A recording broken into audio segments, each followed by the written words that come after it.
ನಮಸ್ಕಾರ. ನೀವು ನೋಡ್ತಾ ಇರುವುದು ರಣಬೇರಿ ನ್ಯೂಸ್. ಚಂಗಾಲು ಕೆರೆ ಕೋಡಿ ತೂಬು ಮತ್ತು ಏರಿ ಹಾಗೂ 10ನೇ ವಿತರಣಾ ನಾಲೆಯಡಿ ಬರುವ ಹಲ್ಲೆಗೆರೆ ಕೆರೆ ಅಭಿವೃದ್ಧಿ, ದೊಡ್ಡ ಕತ್ಗೆರೆ ಮತ್ತು ಚಾಕ್ನಹಳ್ಳಿ ಸಮೀಪ ಬರುವ ಶಿಂಷಾ ಶಾಖಾ ನಾಲೆಯ 7 ಮತ್ತು 8ನೇ ವಿತರಣಾ ನಾಲೆ ಹಾಗೂ ಮೈನರುಗಳ ಅಭಿವೃದ್ಧಿಗೆ ಸುಮಾರು 4,50,00,000 ವೆಚ್ಚದಲ್ಲಿ ಚಂಗಾಲು ಗ್ರಾಮದಲ್ಲಿ ಮಂಡ್ಯ ಶಾಸಕರಾದ ಶ್ರೀ ಗಣಿಗ ರವಿಕುಮಾರ್ ಅವರು ಇಂದು ಗುದ್ದಲಿ ಪೂಜೆಯನ್ನು ನೆರವೇರಿಸಿದರು.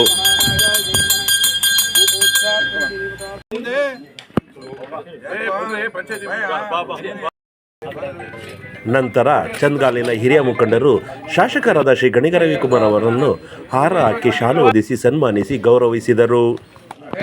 ಮಾಜಿ ತಾಲೂಕು ಪಂಚಾಯತಿ ಅಧ್ಯಕ್ಷರಾದ ತ್ಯಾಗರಾಜರವರಿಗೂ ಊರಿನ ಮುಖಂಡರು ಶಾಲು ಹೊದಿಸಿ ಸನ್ಮಾನಿಸಿ ಗೌರವಿಸಿದರು.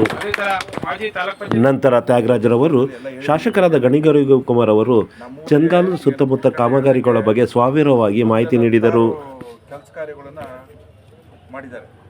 ಅದರಲ್ಲಿ ಈ ಥರ ಕೆರೆ ಕೋಡಿ ಈ ಥರ ಆಗಬೇಕು ಅಂತ ಹೇಳಿದ ತಕ್ಷಣದಲ್ಲಿ ಅವರು ಒಂದೇ ಮಾತು ಹೇಳಿದ್ರು, ಖಂಡಿತ ನೆಕ್ಸ್ಟ್ ಇದ್ರ ಬರೋದ್ರಲ್ಲಿ ನಾನು ಮಾಡ್ಕೊಡ್ತೀನಿ ಅಂತ ಹೇಳಿದ್ರು. ನುಡಿದಂತೆ ನಡೆದವ ಎಂಬ ಶಾಸಕರ ಬಿರುದಿಗೆ ಇವರು ಹೇಳಿದ್ರೆ ತಪ್ಪಾಗಲಾರ್ದು. ಕಾರಣ ಯಾಕೆಂದರೆ ಬಹುಶಃ ಯಾವ ಊರಿಗಾರ ಹೋಗಲಿ ಎಲ್ಲಾರ ಹೋಗಲಿ ಇವ್ರ ಹೆಸರು ಹೇಳ್ತಾರೆ. ಪ್ರತಿಯೊಂದು ಗ್ರಾಮಕ್ಕೂ ಇವ್ರು ಬಂದಿದ್ದಾರೆ. ಬಹು ಹೆಚ್ಚಿನ ರೀತಿಯಲ್ಲಿ ಮಂಡ್ಯ ವಿಧಾನಸಭಾ ಕ್ಷೇತ್ರದಲ್ಲಿ ಕೆಲಸ ಕಾರ್ಯಗಳನ್ನು ತಂದು ಮಾಡಿದ್ದಾರೆ. ಅದರಲ್ಲೂ ಚಂದ್ಗಾಲ್ ಗ್ರಾಮಕ್ಕೆ ಅತಿ ಹೆಚ್ಚು ಕೆಲಸ ಕಾರ್ಯಗಳನ್ನು ಕೊಟ್ಟಿದ್ದಾರೆ. ಬಹುಶಃ ನಾನು ನಮ್ಮ ತಾಯಿ ಜೊತೆಲಿ ಬಟ್ಟೆ ಉತ್ಕೋಗಿ ಬರ್ತಿದ್ದೆ. ನಾನು ಚಿಕ್ಕದ್ರಲ್ಲಿ, ನಾನು 3ನೇ ಕ್ಲಾಸ್ 4ನೇ ಕ್ಲಾಸ್ ಹಾಗೂ ಹಿಂಗೆ ಇತ್ತು ಕೋಡಿ. ಅದೆಲ್ಲ ಲೀಕೇಜ್ ಆಗಿ ನೀರು ನಿಂತಿರಲಿಲ್ಲ. ನಮ್ಮೂರವರೆಲ್ಲ ಈ ಥರ ಹಿಂಗಾಗಿದೆ ಹಿಂಗೆ ಬಿಟ್ಟಿದೆ ಅಂತ ಹೇಳಿದ್ರು.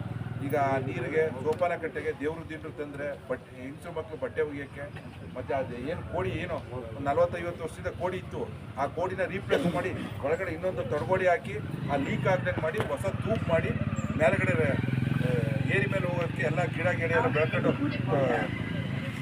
ನೀರು ಲೀಕ್ ಆಗಿ ತೂಪ್ ಬೀಳ್ತಾಯಿತ್ತು. ಅದನ್ನು ಎಲ್ಲ ರೆಡಿ ಮಾಡೋದು, ಹೊಸ ತೂಬ್ ಹಾಕೋದು, ಒಳ್ಳೆ ಇದು ಮಾಡೋದು. ಮತ್ತು ಇಲ್ಲಿ ಗಂಟ ಕಾಂಕ್ರೀಟು, ಇಲ್ಲಿಯೂ ತಡಗೋಡೆ ವಾಲು, ಮತ್ತು ಇಲ್ಲಿವರೆಗೂ ಇಲ್ಲಿಂದ ಹೋದರೆ ದೇವ್ರಿಗೆ ಇವ್ರು ತರ್ತಾರೆ. ನಾವು ಎಲ್ಲ ಒಂದು ಮದುವೆ ಕಾರ್ಯಕ್ರಮಗಳಿಗೆ ಮತ್ತು ದೇವಸ್ಥಾನಕ್ಕೆ ಹೋದಂಥ ಸಂದರ್ಭದಲ್ಲಿ ನಾವು ಯಾವುದೇ ಒಂದು ಇದು ಮಾಡಿದ್ರೆ ದೇವ್ರ ತರಕ್ಕೆ ಇದಾಗಲಿ ಇಲ್ಲಿವರೆಗೂ CC ರೋಡನ್ನು ಮಾಡಿಕೊಟ್ಟಾರೆ. ಅದು ಹೆಚ್ಚಿನ ರೀತಿಯಲ್ಲಿ ಮಾಡಿಕೊಟ್ರೆ ನಾನು ಅವ್ರಿಗೆ ನನ್ನ ವೈಯಕ್ತಿಕವಾಗಿ ನಮ್ಮ ಊರಿನ ಪರವಾಗಿ ನಮ್ಮ ಪಂಚಾಯತಿ ಪರವಾಗಿ ಅವರಿಗೆ. ನಂತರ ಶಾಸಕರಾದ ಶ್ರೀ ಗಣಿಗ ರವಿಕುಮಾರ್ ಅವರು ಕಾಮಗಾರಿ ಬಗ್ಗೆ ಸವಿವರವಾಗಿ ಮಾಹಿತಿ ನೀಡಿದರು. ಅದ್ರ ನೋವು ಗೊತ್ತಾಗ್ತದೆ. ನಿಮ್ಮ ಭಾಗಕ್ಕೆ 100 ಕೋಟಿ ಹಾಕಿದ್ದೀನಿ. ಇಲ್ಲಿ ಹಲ್ಲೆಗೆರೆಯಿಂದ ಗಣಗವರೆಗೂ 100 ಕೋಟಿ ರೂಪಾಯಿ ಹಾಕಿದ್ದೀನಿ. 100 ಕೋಟಿ ನೀವು ಯಾವ ಬೇರೆ ಇನ್ಯಾವ ಮಂತ್ರಿ ಆಗಿದ್ರು ತರೋಕ್ಕಾಗಲ್ಲ. ಮಂತ್ರಿ ಆಗ್ಬಿಟ್ಟಿದ್ರು, ನಾನು ಈಗ ಎಕ್ಸಾಂಪಲ್ ನಾನು ಮಂತ್ರಿನೇ ಆಗ್ಬಿಟ್ಟಿದ್ರು ಬೇರೆಯವರು ಇಲ್ಲಿ ಅಷ್ಟು ತರೋಕ್ಕಾಗ್ತಿಲ್ಲ. ಹಲ್ಲೆಗೆರೆಯಿಂದ ಗಣಗವರೆಗೂ 100 ಕೋಟಿ ಕೆಲಸ ನಡೀತಾ ಇದೆ ಅಂದರೆ ಬರೀ 2 ವರ್ಷಕ್ಕೆ. ಇನ್ನೂ 3 ವರ್ಷ ನಮ್ಮ ಸರ್ಕಾರ ಇರುತ್ತೆ. ಎಲ್ಲ ಭಾಗದಲ್ಲೂ ನಿನ್ನೆ PWD ಅಂತ ಆಮೇಲೆ ರಾಯಶೆಟ್ಟಿಪುರದಿಂದ ರಾಯಶೆಟ್ಟಿಪುರ ಮಾಳೆಗೆ ಹೋಗೋಕ್ಕೆ 1 ಕೋಟಿ ಹಾಕಿ ಸರ್ ಅಂತ. ಆಯ್ತು, ಓಕೆ ಹಾಕಿರಿ ಎಂದು ಅಂದರೆ ನಮ್ಮ ಭಾಗದಲ್ಲಿ ಎಲ್ಲ ಪಾಪ ಭಾಳ ವರ್ಷಗಳಿಂದ ಮಣ್ಣು ಕಲ್ಲಲ್ಲಿ ನಡೀತಾರೆ. ನಂದಹಳ್ಳಿ ಅಂತ ಒಂದು ಊರು, 250 ಓಟ್ ಅದೇ. ನನಗೆ ಬಂದಿರೋದು 50 ಓಟು, ಆಪೋಸಿಷನ್ಗೆ 200 ಓಟು. ಆ ಊರಿಂದ ರೋಡ್ ಮಾಡೋಕ್ಕೆ ಎಷ್ಟು ಕೋಟಿ ಬೇಕು ಗೊತ್ತಾ? 8 ಕೋಟಿ ರೂಪಾಯಿ ಬೇಕು. ಸ್ಯಾಂಕ್ಷನ್ ಮಾಡಿದೆ ಮಾಡಿ ಅಂದೆ. ನೀನು ಏನೇ ತಿಪ್ಪರ್ಲಾಗ ಹಾಕಿದ್ರು 250. ನಾಳೆ 8 ಕೋಟಿ ಹಾಕಿ ಮಾಡಿದ್ರು ನನಗೆ 1 ಓಟು ಆಪೋಸಿಷನ್ಗೆ ಹೋಗಲಿಲ್ಲ ಅಂದರೂ 250 ಓಟೇ ಬರೋದು. 2,500 ಬರೋಲ್ಲ. ಆದರೂ ಇಚ್ಛಾಶಕ್ತಿ ಬೇಕು ಅಭಿವೃದ್ಧಿ ಮಾಡೋಕ್ಕೆ. ನಂದಹಳ್ಳಿಯಿಂದ ಅಟ್ನದವರೆಗೂ 8 ಕೋಟಿ ಬೇಕು ರೋಡ್ ಮಾಡೋಕ್ಕೆ. ಇರೋದು 250 ಓಟು. ನಾನು ಬಿದ್ದಿರೋದೇ 50 ಓಟು. ಆಪೋಸಿಷನ್ 200 ಬಿದ್ದೈತೆ, ನನಗೆ 50 ಬಿದ್ದಿರೋದು. ಹೇಳಿದೆ ಆಯ್ತು, ಸ್ಯಾಂಕ್ಷನ್ ಮಾಡಿದೆ. ಮೊನ್ನೆ ಸ್ಯಾಂಕ್ಷನ್ ಮಾಡಿದೆ, ಮಾಡಿ ರೋಡು. ಈ ಭಾಗದಲ್ಲೆಲ್ಲ ರೋಡ್ ಆಗಿಲ್ಲ. ಇನ್ನು ನಾನಿದ್ದಾಗ ಮಾಡಿಲ್ಲ ಅಂತ ಹೇಳಿದ್ರೆ ಇನ್ಯಾರು ಬಂದರೂ ಮಾಡಲ್ಲ ಮಾಡಿ ಅಂತ 8 ಕೋಟಿ ಅವ್ರಿಗೆ ಬಿಡುಗಡೆ ಮಾಡಿದೆ ನಿನ್ನೆ. ಅದುವೇ ಅಂದರೆ ಓಟಲ್ಲ ಮುಖ್ಯ, ರಾಜಕಾರಣ ಅಲ್ಲ ಮುಖ್ಯ. ನಮ್ಮನ್ನು ಗೆಲ್ಲಿಸ್ತವ್ರಿಗೆ ಏನಾದರೂ ಮಾಡಬೇಕು ಅನ್ನೋದು ಇಂಪಾರ್ಟೆಂಟ್. ಅರ್ಥ ಆಯ್ತು ಅಣ್ಣ? ನಂದಹಳ್ಳಿ ಅನ್ನೋದು ಊರಿಗೆ. ಹಾಗೆ ಆ ಥರ ತುಂಬ ಊರುಗಳಲ್ಲಿ 50 ಓಟ್ ಬಂದಿರೋರಿಗೆಲ್ಲ ನಾನೇ ಕೋಟ್ಯಾಂತರ ರೂಪಾಯಿ ಹಾಕಿ ಕೆಲಸ ಮಾಡ್ತಾಯಿದ್ದೀನಿ. ಎಷ್ಟೋ ಊರುಗಳಲ್ಲಿ. ರಾಜಕಾರಣ ಅಲ್ಲ, ಊರಿನ ಅಭಿವೃದ್ಧಿ ಆಗಬೇಕು, ಮಂಡ್ಯ ಬದಲಾವಣೆ ಆಗಬೇಕು ಅನ್ನೋ ಏಕೈಕ ಕಾರಣದಿಂದ ಇವತ್ತು ಈ ಕೆರೆ ಕೋಡಿ ಭಾಳ ವರ್ಷಗಳಿಂದ ನಿಮ್ಮ ಊರಿಗೆ ಆಗಿರಲಿಲ್ಲ. ಮತ್ತು ಚಾನಲಲ್ಲಿ ನೀರು ಹರಿಬೇಕಾದ್ರೆ ಅಭಿವೃದ್ಧಿ ಆಗಬೇಕು. ಇದಲ್ಲದೆ ಈಗ 100 ಎಷ್ಟು ಕೋಟಿ ಕೊಟ್ಟಿದ್ದಾರೆ ನಿಮಗೆ ನಮ್ಮ ಸರ್ಕಾರ. ಇದು 100 ಕೋಟಿ ಪ್ಯಾಕೇಜಲ್ಲಿ ನಿಮ್ದೆಲ್ಲ ಕೆಲಸ ಆಗ್ತಾಯಿದೆ. ಈಗ 120 ಕೋಟಿ ತಿರ್ಗಾ ರಿಲೀಸ್ ಮಾಡಿದ್ದಾರೆ ಮಂಡ್ಯ ವಿಧಾನಸಭಾ ಕ್ಷೇತ್ರಕ್ಕೆ. ತಿರುಗಿ ನಿಮ್ಮ ಚಾನಲ್ಗಳ ಅಭಿವೃದ್ಧಿಗೆ 20 ಕೋಟಿ, ಇವರು ಸಬ್ ಡಿವಿಷನ್ಗೆ 20 ಕೋಟಿ ಕೊಟ್ಟಿದ್ದೀನಿ. ಎಲ್ಲೆಲ್ಲಿ ನೀರು ಬರೋಕ್ಕೆ ಎಲ್ಲ ಚಾನಲ್ಗಳು ಕಿತ್ತೋಗಿದೆ, ಆ ಚಾನಲೆಲ್ಲ ಅಭಿವೃದ್ಧಿ ಮಾಡ್ತೀವಿ.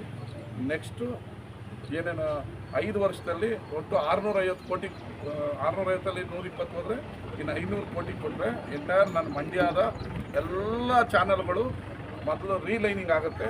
ಈಗ 20 ಕೋಟಿ ನಿಮ್ಮ ಸಬ್ ಡಿವಿಷನ್ ಬಿಡುಗಡೆ ಮಾಡಿದ್ದೀನಿ. ಎಲ್ಲ ನೀರು ಸರಾಗವಾಗಿ ಹರಿಬೇಕು ನಿಮ್ಮ ಗದ್ದೆಗಳು.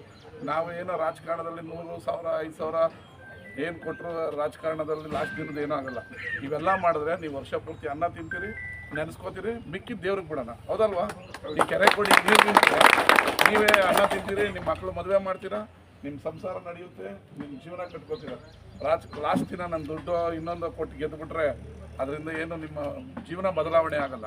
ಇದು ಜೀವನ ಬದಲಾವಣೆ ಮಾಡುವಂಥ ಹಾದಿ, ಇದು ರಾಜಕಾರಣ. ಹೌದೇನಣ್ಣ? ಹೌದು. ಇವೆಲ್ಲ ಗದ್ದೆಗಳಿಗೆ ನೀರು ಬರುತ್ತೆ, ನಾವು ಇರ್ತೀವೋ ಇರಲ್ವೋ, ಇನ್ನು 50 ವರ್ಷ ನೀರು ನಿಂತ್ಕೊಳ್ಳುತ್ತೆ, ನೀರು ಬರುತ್ತೆ, ಬೆಳಿತೀರ ನೀವು, ನಿಮ್ಮ ಮಕ್ಕಳು ಕಾಲಕ್ಕೂ ಇವೆಲ್ಲ ಹೆಲ್ಪ್ ಆಗುತ್ತೆ. ಇದು ರಾಜಕಾರಣದ ಬದಲಾವಣೆ. ಎಲ್ಲ ರೈತರು ನೆನ್ಕೊಂಡಿರ್ತೀವಿ, ನಿಮ್ಮ ನೆನ್ಕೋಬೇಕು. ನೆನ್ಕೊಳ್ಳಿಲ್ಲ ಅಂದ್ರೆ ದೇವ್ರಿಲ್ವೇ? ಒಳ್ಳೇದು ಮಾಡಲಿ ನಿಮಗೆಲ್ಲ. ಇನ್ನಷ್ಟು